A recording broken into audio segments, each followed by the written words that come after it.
जी हाँ, बात हो रही है गुरु जी के लंगर प्रसाद की। गुरु जी को कौन नहीं जानता।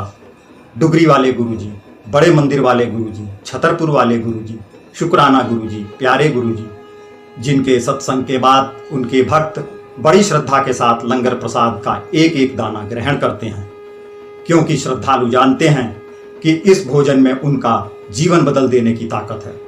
भक्तों द्वारा ही प्रेम पूर्वक लंगर प्रसाद तैयार करने और भक्तों को आदर के साथ खिलाने की प्रथा गुरु जी के सशरीर विद्यमान रहते ही शुरू हो गई थी। क्या आपने कभी सोचा है कि आखिर इस प्रसाद में ऐसी कौन सी अलौकिक ऊर्जा समाहित है? आज आपको इस सवाल का स्पष्ट समाधान मिल जाएगा। यह बात तो एक बच्चे को भी मालूम होती है कि हम जो कुछ भी खाते हैं या पीते हैं उसमें एनर्जी या ऊर्जा होती है, जिससे हमारा शरीर और उसके सभी अंग, यहाँ तक कि मस्तिष्क भी अपना अपना काम करते हैं। लेकिन मैं जिस एनर्जी की बात कर रहा हूँ वह भोजन के अंदर उपलब्ध ऐसी एनर्जी की नहीं है जिसकी उपलब्धता और उपयोग की व्याख्या जीव विज्ञान कर सकता है। दरअसल यह एक बाहरी एनर्जी है जो कोई भी भोजन तैयार करते समय उसमें अपने आप समाहित हो जाती है। यह बाहरी ऊर्जा दो तरह की होती है, अच्छी और बुरी, यानी नेगेटिव और पॉजिटिव। यही कारण है कि हिंदू सनातन संस्कृति में भोजन की सात्विकता पर भी बहुत जोर दिया गया है। प्राचीन ग्रंथों में ऐसी बहुत सी मनोरंजक कहानियां हैं जिनसे साबित होता है कि जैसा हम खाते हैं वैसे ही बन जाते हैं। घबराइए नहीं, मैं आपको इनमें से 2-4 कहानियां नहीं सुनाने जा रहा हूं, बल्कि सीधे सीधे यह बता रहा हूं कि भोजन तैयार करते समय उसे बनाने वाले की मन स्थिति, मूड और नियत का भोजन पर बहुत बड़ा असर पड़ता है। यह एक अटल सत्य है।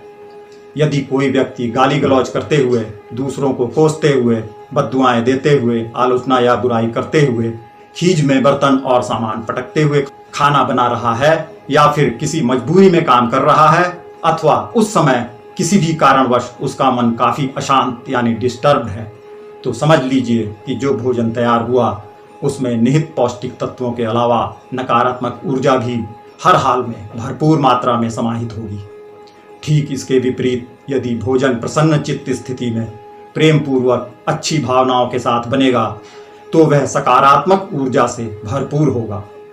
यह ऊर्जा हीलिंग होगी, यानी इसमें खाने वाले के न सिर्फ शरीर बल्कि बुद्धि और मानसिकता तक को बेहतर बनाने की क्षमता होगी। जबकि नेगेटिव एनर्जी से युक्त खाना शारीरिक और मानसिक दोनों ही तरह के स्वास्थ्य के लिए नुकसानदेह है। इतना नुकसानदेह कि यदि नियमित रूप से ऐसा भोजन लिया जाए तो वह स्लो पॉइजन साबित हो सकता है। भारतीय संस्कृति में पवित्रता के साथ खाना बनाने की प्रथा है। पवित्रता हाइजीन से अलग है, यह एक भावना है। पवित्रता का वैज्ञानिक अस्तित्व नहीं है, लेकिन यह एक सकारात्मक ऊर्जा है। तो जब भी अगली बार आप अपने लिए या दूसरों के लिए भोजन तैयार करने लगें तो अपनी मनःस्थिति भी जरूर चेक कर लें। यह तो थी हमारी आपकी व्यक्तिगत बात, लेकिन अब शायद बताने की जरूरत नहीं कि जिस प्रेम, श्रद्धा और कल्याण की सशक्त भावना के साथ गुरु जी के भक्तों ने यह प्रसाद तैयार किया, उसकी सामूहिक एनर्जी कितनी शक्तिशाली होगी। ये भावनाएं भी दरअसल गुरु जी की भावनाओं का अनुसरण है।